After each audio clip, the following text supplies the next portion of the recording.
Hello बच्चों, let us read this question. This question says an electrochemical cell is made of nickel and copper electrodes with their standard reduction potentials as minus 0.25 volt and plus 0.34 volt respectively. Select the anode and cathode, represent the cell and find EMF of the cell. So यहाँ पे इस question में कहा गया है कि हमारे पास जो इलेक्ट्रोकेमिकल सेल है वो निकल और कॉपर इलेक्ट्रोड से बना हुआ है, जहाँ पे उनके स्टैंडर्ड रिडक्शन पोटेंशियल हमारे पास दिए हुए हैं. सो हमें एनोड और कैथोड सेलेक्ट करना है, सेल को रिप्रेजेंट करना है और सेल का ईएमएफ फाइंड आउट करना है. सो इस क्वेश्चन को सॉल्व करने के लिए जो की कॉन्सेप्ट रिक्वायर्ड है हमारे पास वो है सेल रिप्रेजेंटेशन.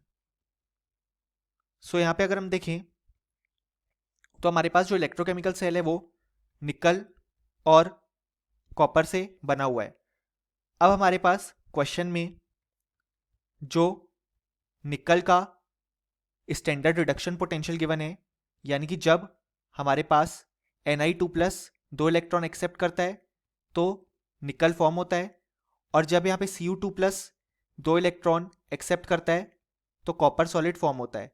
अब जो ऊपर वाली रिएक्शन है उसके लिए standard reduction potential E0 reduction given है माइनस 0.25 वोल्ट, और कॉपर के लिए गिवन है E0 रिडक्शन प्लस 0.34 वोल्ट.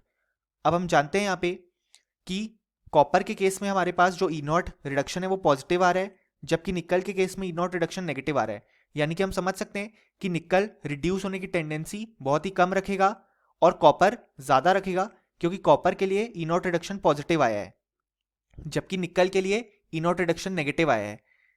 सो यहाँ पे हमारे पास जो स्पीशीज रिड्यूस होगी वो होगी कॉपर, और जो यहाँ पे ऑक्सीडाइज होगी वो होगी निकल. अगर हम निकल के लिए ऑक्सीडेशन की रिएक्शन लिखें तो वो इसके जस्ट अपोजिट हो जाएगी. जब निकल सॉलिड Ni2+ में कन्वर्ट होगा 2 इलेक्ट्रॉन लूज करके, तो अब यहाँ पे इस रिएक्शन के लिए जो E0 ऑक्सीडेशन आ गया वो आ गया प्लस 0.25 वोल्ट, क्योंकि जब हम रिएक्शन रिवर्स करते हैं तो E0 का साइन भी रिवर्स हो जाता है. सो यहाँ पे अब हम देख सकते हैं कि ऑक्सीडेशन के लिए जो E0 आ रहा है वो पॉजिटिव आ रहा है, यानी कि निकल ऑक्सीडाइज होना चाहता है. सो अब यहाँ पे ऑक्सीडेशन हो रहा है निकल का, तो हमारे पास एनोड पे होगा निकल, जबकि कैथोड पे हम जानते हैं रिडक्शन होता है तो वहां पे होगा कॉपर. सो पहले हमने ये सिलेक्ट कर लिया कि एनोड और कैथोड पे कौन होगा.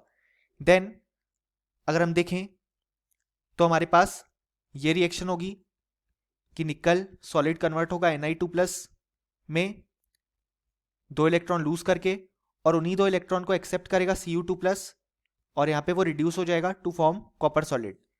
अब अगर हम यहाँ पे सेल रिप्रेजेंट करें तो वो हो जाएगा निकल कन्वर्ट हो रहा है Ni2+ में, देन यहाँ पे Cu2+ कन्वर्ट हो रहा है Cu में.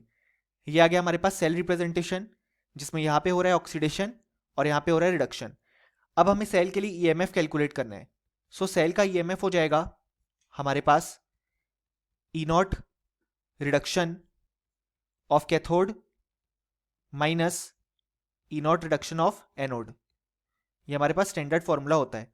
अब यहाँ पे कैथोड कॉपर फॉर्म कर रहा है तो उसका E0 रिडक्शन गिवन है प्लस 0.34 वोल्ट, माइनस यहाँ पे एनोड फॉर्म कर रहा है निकल, तो उसका E0 रिडक्शन गिवन है हमारे पास यहाँ पे माइनस 0.25 वोल्ट.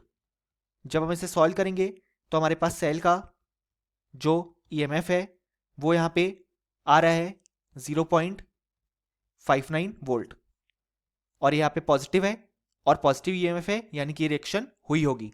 सो ये था हमारा complete solution. Hope you understood it well. Best of luck.